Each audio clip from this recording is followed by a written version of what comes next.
ravi de vous retrouver aujourd'hui. Nous sommes le samedi 6 juillet 2024 et j'espère que vous avez la pêche. Vraiment, on a le scénario parfait dont on rêvait. C'est juste incroyable. Et vraiment, les gars, pour tous ceux qui auraient des doutes, je tiens à vous le préciser, le pire est derrière nous. Le pire est derrière nous, les amis. Nous avons vécu, eh bien, le point de douleur maximal et maintenant, ce qui nous attend, eh bien, c'est tout l'inverse, d'accord? Donc psychologiquement, c'était dur et vous allez voir que maintenant, ça va commencer petit à petit, les chevaux vont repartir. Le point de douleur maximale, c'est juste derrière nous. Et oui, on avait réussi à identifier qu'on aurait une vague C. Une vague C, eh bien, c'est la phase C d'une vague de réaccumulation. Donc, souvent, on a ce qu'on appelle un ressort ou un spring en anglais. Ça agit comme le dernier bear trap avant que le marché ne commence à produire des points bas de plus en plus élevés. Donc, sincèrement, moi, je pense que, eh bien, on a touché le fond et là, on va faire que monter au cours des prochaines semaines, des prochains mois et on va monter petit à petit, crescendo, de plus en plus fort, d'accord? Donc, n'oubliez pas qu'au cours de la phase C, le composite man veille à ce que l'offre sur le marché soit minimale, c'est-à-dire que les éventuels vendeurs aient tout vendu. En gros, on veut vous faire craquer, on veut que vous lâchiez, on vous manipule pour que vous vendiez vos crypto-monnaies. Et il y en a plein qui ont craqué, on a relevé ça sur les réseaux sociaux, sur Twitter, etc., en commentaire. Il y en a plein qui ont craqué, les gars, mais on vous avait prévenu que cette phase allait arriver. On vous avait prévenu qu'on veut vous faire sortir du marché. On vous avait prévenu qu'on veut vous faire vendre pour récupérer vos tokens, les gars. Donc bravo à vous si vous êtes encore là. Et likez la vidéo si vous êtes encore là. Si vous regardez la vidéo, vous likez. Donc une vue égale un like. Vous devrez être bon maintenant, normalement. Bref, donc regardez les gars. Le ressort, le spring casse souvent les niveaux de support pour sortir les traders et tromper les investisseurs. C'est exactement ce qui s'est passé hier. Mais comme je vous avais prévenu qu'on avait anticipé ce scénario, nous, la team Mamos, les super saiyans de la crypto, et oui, on avait anticipé ce scénario. Et donc vous étiez prêts, vous ne vous êtes pas fait avoir, les gars. Peut-être que vous dites, ouais, mais Mamos, de toute façon, moi, j'allais être fort. Oui, sûrement, peut-être. Mais le fait que je vous ai mis, eh bien que je vous ai expliqué ce scénario à l'avance, ça vous a rendu plus fort. Parce que vous le saviez tout ça, vous saviez que les supports allaient casser pour sortir les traders et tromper les investisseurs. Et vous avez fait l'inverse, vous avez racheté, hein, j'en ai beaucoup qui m'ont dit en commentaire, j'ai racheté, j'ai racheté, j'ai racheté. Eh bien regardez, hein, les bear traps incitent les petits investisseurs à abandonner leur position, mais vous n'avez pas abandonné. Bravo à vous les gars, je suis fier de la team Mamos. Vraiment, vous êtes des bons, les gars. Donc là, maintenant, on va parler de la suite. D'accord? On va parler de la suite. Ça va être la phase D, les gars. La phase D, eh ben, c'est que du bonus, c'est que du bonheur, les gars. Donc, je vous explique ça. On va d'abord voir ça en schéma, sur la schématique. D'accord? Donc, voilà notre petite référence ici, hein. On a déjà expliqué ici tout ce que ça veut dire, le BC, le AR, le shakeout, le STRA, les résistances, etc.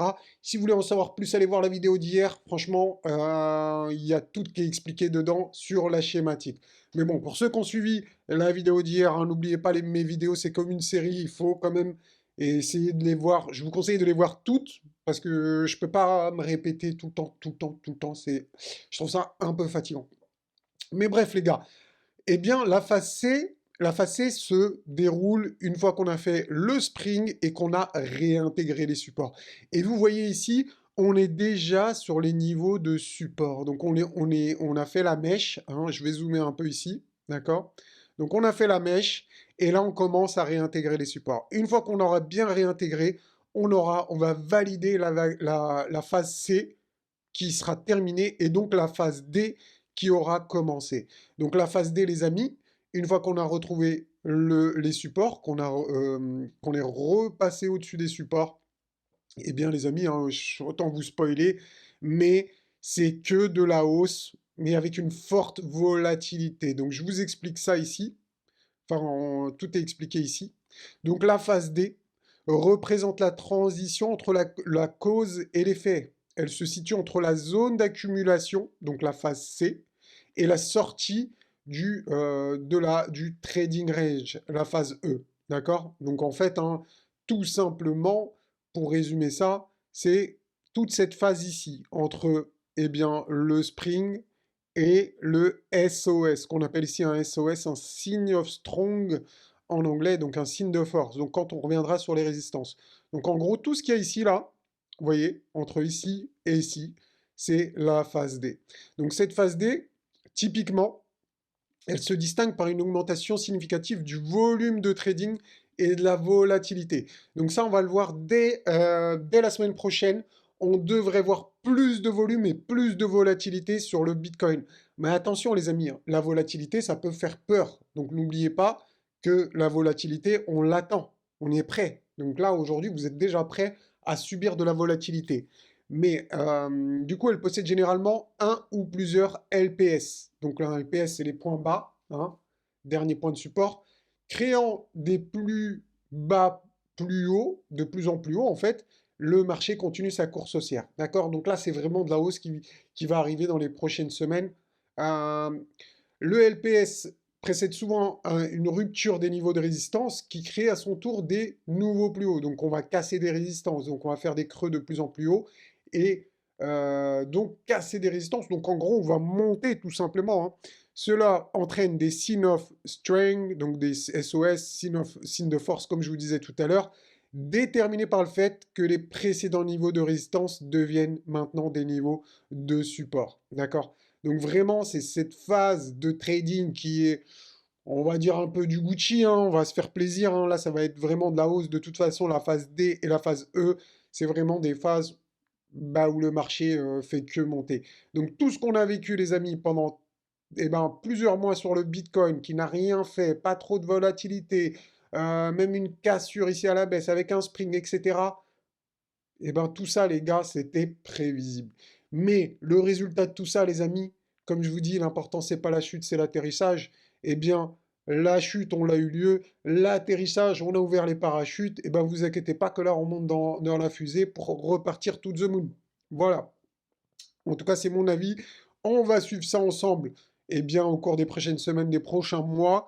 Donc voilà, hein, n'hésitez pas à vous abonner si ce n'est pas déjà fait, hein. Et donc, les amis, aussi, je voulais vous parler de mes indicateurs et regardez où on s'est arrêté avec les indicateurs. Eh bien, la stratégie de la Magic Box en trimestriel, on s'est arrêté pile poil, les gars. Là, je suis sur le BTC contrat à terme CME, pile poil sur la moyenne mobile 200 en confluence avec le support 1 trimestriel. Est-ce que c'est du hasard?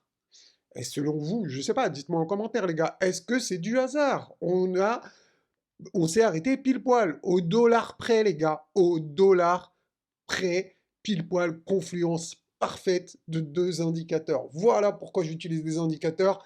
Il n'y a rien d'autre. Votre feeling ne pourra jamais vous donner un point aussi précis que ça, les amis. Aussi précis que ça. Donc, une fois qu'on a identifié ce point de support, vous le savez, hein, les points de résistance qu'on va avoir, ils vont être ici. Ils vont être ici. Donc jusqu'au 62 000, en gros, on n'aura pas trop de résistance. Arrivé ici, on aura des zones de résistance, mais n'oubliez pas, on est censé casser les résistances. On est censé les casser pour continuer à la hausse. Ok, les amis? Là, maintenant, c'est que de la hausse. Quand je dis c'est que de la hausse, bien évidemment qu'il y aura des gros retracements, même violents, mais voilà, ça va être tout le temps, vous voyez ce que je veux dire? Ça finira par monter, malgré qu'il y aura des corrections, on cassera les résistances, d'accord? Et il y aura des supports de plus en plus hauts. Voilà ce qui va se passer dans les prochaines semaines, les prochains mois. Donc c'est pour ça que je vous ai fait cette vidéo ce matin. Restez bien attentifs par rapport à tout ça, les gars. Vraiment, faut suivre ça de près. Ça va être du Gucci. On va se faire des vidéos sur les alts. Je vais pas vous lâcher, les gars. Donc, on va se faire des vidéos sur les alts. Je vais vous donner peut-être même dans l'après-midi, je sais pas, dites-moi. Je vais vous faire un petit top 3 pour le top 3 des alts que j'achèterais pour, comment dire, pour profiter de cette purge, en fait, pour profiter des soldes. Quel top 3 je prendrais, moi, Mamos, là, aujourd'hui, pour eh bien, surfer sur la vague.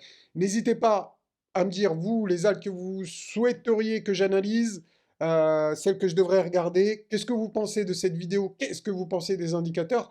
Est-ce que vous savez que mes indicateurs sont disponibles sur mon site, les gars? Juste, je vous donne comme ça le nom du site, c'est mamoscrypto.fr. Donc normalement, vous tapez Mamos Crypto sur Google, je crois que vous le trouvez directement. Voilà, voilà. Donc je suis en train de développer des nouvelles fonctionnalités et qui vont arriver d'ici les prochaines semaines, les prochains mois. Ceux qui sont déjà inscrits, qui ont déjà accès, vous inquiétez pas, les analyses Jarvis reprendront prochainement. Il y a juste des petites mises à jour et une fois que c'est fait, eh bien, je vous enverrai un mail. Donc tous ceux qui sont inscrits, qui ont mis leur mail, j'enverrai un mail une fois que ça va reprendre.